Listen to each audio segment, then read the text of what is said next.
देखिए, जब आपके दो फंक्शन दिए हो, राइट, और आपको टी डी टी का कोई कॉम्बिनेशन नहीं दिख रहा है, डी टी अपॉन टी का कोई कॉम्बिनेशन नहीं दिख रहा, तो आपका एक लास्ट ऑप्शन बचता है, पार्शियल फ्रैक्शन भी नहीं हो पा रहा है। जैसे मैं एग्जांपल बता रहा हूं, x साइन x आ गया।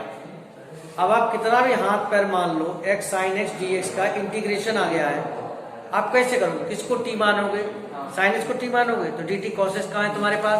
x को t मानोगे तो 1 चाहिए, साइन x है। ऐसे क्वेश्चंस में जिसमें inverse functions, logarithmic function, algebraic function, trigonometric function और एक्सपोनेंशियल फंक्शन, ये सारे मिक्स होके आते हैं। जैसे आ गया साइन x ex, तो ये हमें सिग्नल देते हैं। क्या सिग्नल देते हैं? कि भाई यहाँ पर आपका दो फंक्शन का जो रूल है उसको आप लगाइए, दो फंक्शन का रूल आप लगाएंगे, प्रोडक्ट रूल जो कहा जाता है। जैसे कि आपको डिफरेंशिएशन में कहा जाता था, प्रोडक्ट में first function into differentiation of second function plus second function differentiation of first function. तो इंटीग्रल में ऐसा नहीं होता, लेकिन इसी तरीके का होता है, बिल्कुल वैसा नहीं होता है।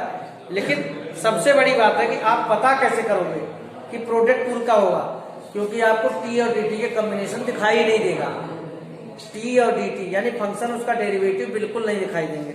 देखो क्या होता है, फर्स्ट फंक्शन ध्यान देना, into integral of minus integral, bracket लगाइए, differentiation of first function and integral of second function, bracket बंद, फिर dx। आप लोग क्या करते हो, इस dx को तो बेटा लिखते हो, इसे नहीं लिखते। देखिए, u लीजिए, v लीजिए, f1 और f2 से ज्यादा अच्छा मैसेज समझ जाता है मेरे हिसाब से।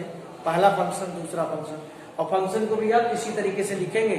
यानी जो दो फंक्शन दिए होंगे, इनवर्स वाले को पहले लिखोगे, उसके बाद लॉगरिथम वाले को, फिर अलजेब्रा, फिर ट्रिग्नोमेट्री, सबसे लास्ट में एक्सपोनेंशियल।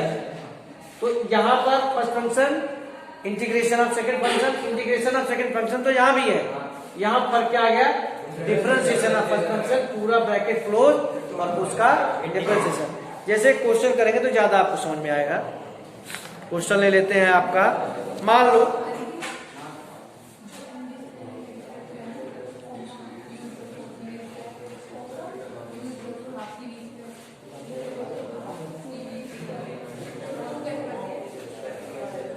देखो बेटा, क्वेश्चन तो है एक्स स्क्वायर लॉग एक्स, लेकिन मैंने इसे log x into x square लिखा क्योंकि आइलेट के अकॉर्डिंग लॉग पहले आना चाहिए, है ना। So first function integration of minus, देखो बड़ा ब्रैकेट लगाया, डेरिवेटिव ऑफ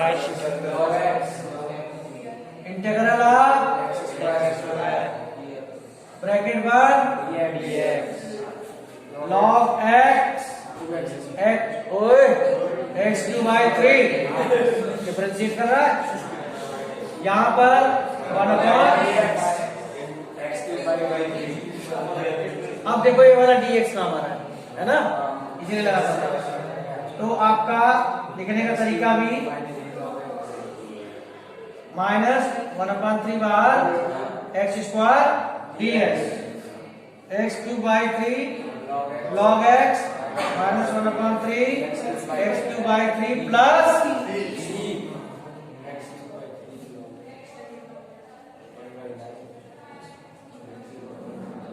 अब इस क्वेश्चन को लेकर कोई बच्चा कितना भी दिमाग लगा ले कि भाई t किसे मानूं, dt किसे मानूं, कुछ मान ले, कुछ नहीं मिलने वाला है।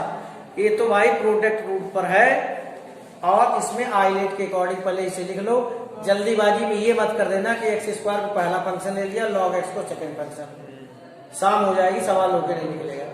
क्लियर है? जैसे क्वेश्चन है आपके साथ, okay, x cos inverse x, थोड़ा सा कॉम्प्लिकेटेड ले लिया मैंने ये क्वेश्चन, एक्स कॉस इनवर्स का भी है, वो कर लोगे बड़े इजीली। अच्छा, एक क्वेश्चन दिया है साइन इनवर्स एक्स का होल स्क्वायर, तो साइन इनवर्स एक्स का होल स्क्वायर डॉट 1 लिख देंगे। तो साइन इनवर्स एक्स का होल स्क्वायर जो होगा वो आपका फर्स्ट फंक्शन होगा और 1 क्या होगा, सेकेंड फंक्शन। लेकिन साइन इनवर्स एक्स को आप मान लेना थीटा, इनवर्स का मामला ही खत्म हो जाएगा और फिर आप बड़े इजीली कर सकते हैं। ये नहीं, यहां देखते हैं cos inverse x is equal to theta, x is equal to cos theta, d x is equal to ये minus sine theta d theta, d theta लिखना मत भूलना। अब इसके अकॉर्डिंग यहां चेंजेस कीजिए। एक्स लिए क्या लिख सकते हैं, cos theta, cos inverse x लिए क्या लिख सकते हैं, थीटा, और डी एक्स जो है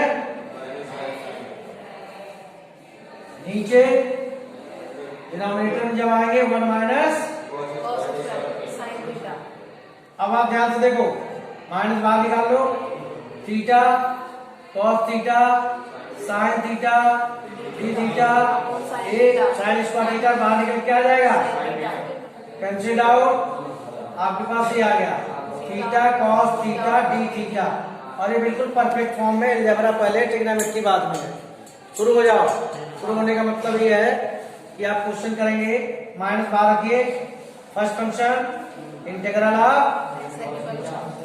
minus differentiation of first function theta का 1 आ जाएगा, लिख दो डायरेक्ट 1, और इंटीग्रल का इसका कॉस थीटा, चलो लिख लेते हैं कॉस थीटा डी थीटा, और आपका इसका आ जाएगा बंद करके ब्रैकेट, ये मैं साइन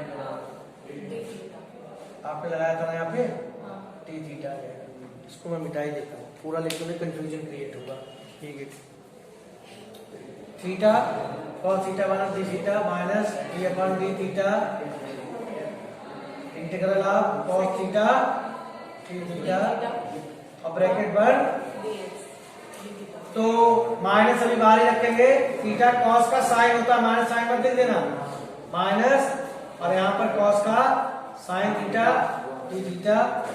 अब ध्यान रखना अभी माइनस बाहर ही है, इंटीग्रेशन के बाद तब इसे बाहर निकालेंगे, साइन का माइनस कॉस थीटा हो जाएगा प्लस कॉस थीटा। अब आप माइनस को बाहर निकाल सकते हैं और ये आ जाएगा आपका माइनस थीटा साइन थीटा और माइनस कॉस थीटा प्लस सी। लेकिन आपका क्वेश्चन तो एक्स के फॉर्म में दिया था, इन सारी चीजों को एक्स के फॉर्म में लिखो। तो थीटा थीटा क्या लिखोगे, साइन थीटा क्या होता है, ये तो होता है, और कॉस थीटा क्या है, x, cos square 1 minus x square. अब इसको थोड़ा प्रॉपर तरीके से लिख लो, क्वेश्चन तो हो गया आपका, क्लियर है।